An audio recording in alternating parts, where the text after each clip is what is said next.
Putri Kaca dan Cermin Ajaib. Dahulu kala, di sebuah negeri yang begitu indah dan berkilauan, berdirilah kerajaan kaca. Istana di kerajaan itu terbuat dari kristal bening yang bersinar saat cahaya matahari menyentuhnya. Raja dan ratu kerajaan kaca dikaruniai seorang putri yang lahir di malam bulan purnama. Kulitnya bening bercahaya seperti kaca, matanya jernih seperti embun pagi, dan hatinya begitu lembut dan baik.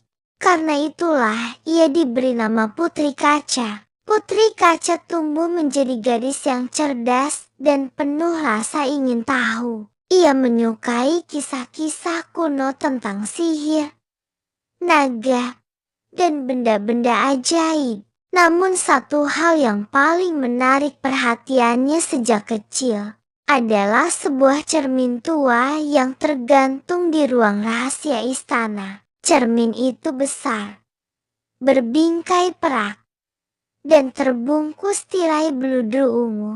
Tak ada satupun pelayan yang berani menyentuhnya, dan raja melarang siapapun mendekatinya, termasuk Putri Kaca. Namun, larangan itu justru membuat rasa penasaran Putri Kaca semakin besar. Suatu malam, saat angin berhembus kencang dan istana sepi, Putri Kaca menyelinap ke ruang rahasia itu. Ia menarik tirai beludur yang menutupi cermin tua. Permukaannya berkilau seperti air dan tiba-tiba cermin itu berbisik, "Putri Kaca, putri dari cahaya, nasibmu tersembunyi di dalam bayang."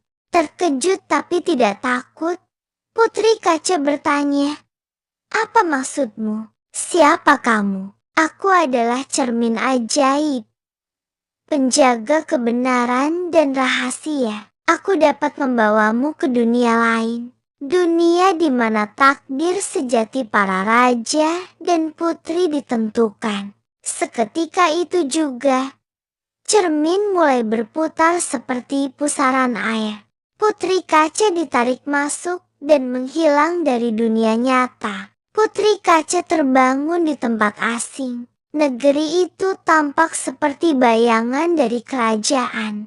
Gelap, sunyi, dan segala sesuatu tampak buram. Ia menyadari bahwa ia berada di cermin dunia, tempat di mana kebaikan dan keburukan hati manusia tampak nyata. Di sana, ia bertemu makhluk-makhluk aneh, burung kaca yang bisa bernyanyi, kucing tak terlihat yang bisa berbicara, dan seorang penjaga tua bernama Paman Bayang. Paman Bayang berkata, "Kau dipilih oleh cermin ajaib karena hatimu bening. Tapi untuk pulang, kau harus menyembuhkan retakan yang telah muncul di hatimu." Putri Kaca bingung. "Retakan? Hatiku baik.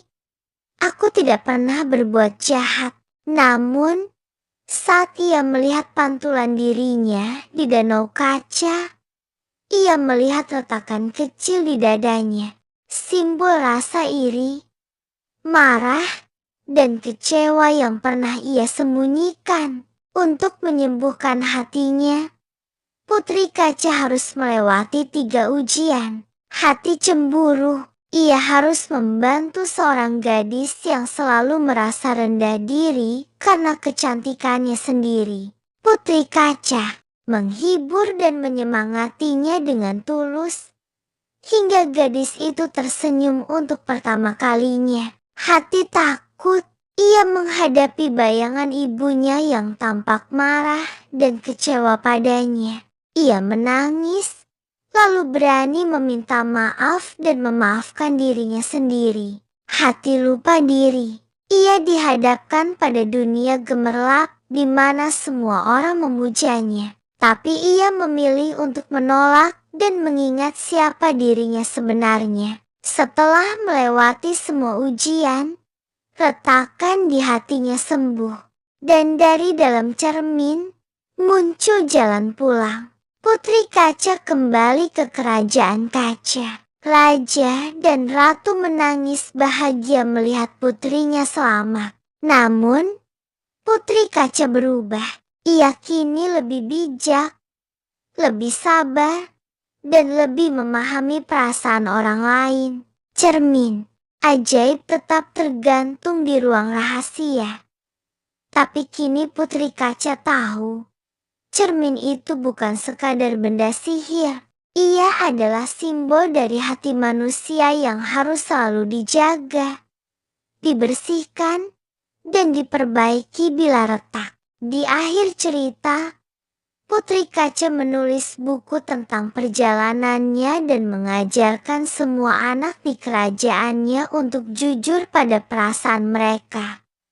Karena hati yang jernih lebih kuat daripada kaca yang paling keras sekalipun.